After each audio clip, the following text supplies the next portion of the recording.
Bonjour à tous, j'espère que vous allez bien. On se retrouve aujourd'hui pour la deuxième grande partie de l'équilibre, à savoir l'hydrodynamisme.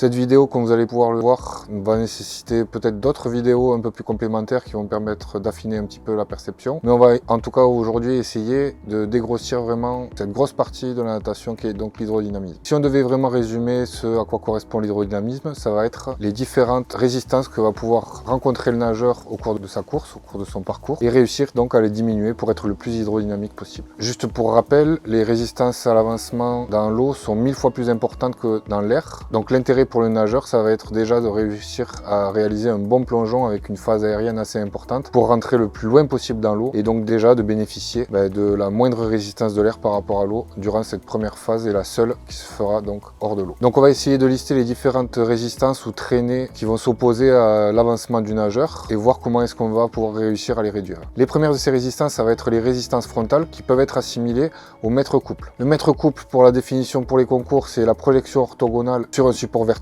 Si on devait le symboliser, c'est comme si on mettait un projecteur derrière vous quand vous êtes en train de nager et ce serait l'ombre qui se projetterait sur le mur sur lequel vous vous dirigez. Tout le monde comprend bien que plus l'ombre va être petite, plus votre position est hydrodynamique. C'est aussi pour cela qu'on donne comme consigne aux apprentis nageurs et aux nageurs de rentrer dans le tube le plus étroit ou dans la boîte la plus petite possible pour vraiment réussir à minimiser ces résistances à l'avancement que sont les résistances frontales. Les deuxièmes types de résistances que le corps va rencontrer, ça va être des résistances de frottement. Tout corps qui se déplace dans un fluide va amener avec lui une quantité de ce fluide avec lui et le but ça va être de rendre cette quantité la plus petite possible pour pouvoir évoluer vraiment de manière optimale. Donc le nageur qui va se déplacer dans l'eau va amener une quantité d'eau avec lui et il va falloir réussir à réduire cette quantité d'eau. Donc la première solution ça va être les combinaisons, donc ces combinaisons en peau de requin avec ces surfaces hydrofuges qui vont donc permettre de pénétrer dans l'eau de manière très efficace et encore mieux que la peau. Et la deuxième solution que les nageurs ont trouvé, surtout quand ils nagent en maillot de bain, ça va être donc se raser pour enlever tous les poils qui peuvent amener avec eux une quantité d'eau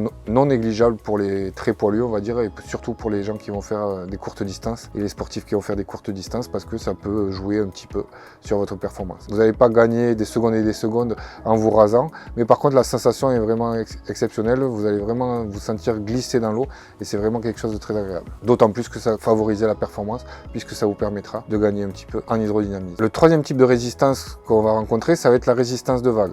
Donc en fait, on a tous les nageurs qui sont en train de se déplacer durant leur course. Ils vont amener avec eux 60 à 70 cm d'eau à la surface qui vont se déplacer dans le même sens que eux et donc qui va vraiment les freiner quand ils vont devoir faire leur virage et se projeter dans l'autre sens. Donc c'est pour cela que quand on regarde les nageurs, beaucoup cherchent à passer en dessous de cette résistance de vague pour essayer de gagner donc à deux niveaux. Donc l'impulsion sur le mur va se diriger un petit peu vers le fond pour éviter cette résistance de vague. Donc c'est l'avantage de pouvoir passer en dessous pour donc comme je viens de le dire, éviter la résistance de vague. Et deux, c'est aussi bénéficier d'une des caractéristiques de l'eau que l'on va étudier un petit peu plus. Comme vous avez peut-être pu le voir en plongée sous-marine, plus on va descendre en profondeur dans l'eau, plus la pression va être importante. Plus la pression est importante, plus on va considérer l'eau comme dure. Et donc si on prend par exemple un battement dauphin ou une ondulation, elle sera beaucoup plus efficace. Si on prend exactement la même ondulation, elle sera beaucoup plus efficace à 2 mètres sous l'eau que si on réalisait le même mouvement à la surface. Pour appuyer ce propos, on avait justement à la fin des années 90 un nageur russe qui s'appelait Denis Pankratov, qui avait réalisé à plusieurs reprises le record du monde du 200 papillons. Et lui, il avait une caractéristique particulière,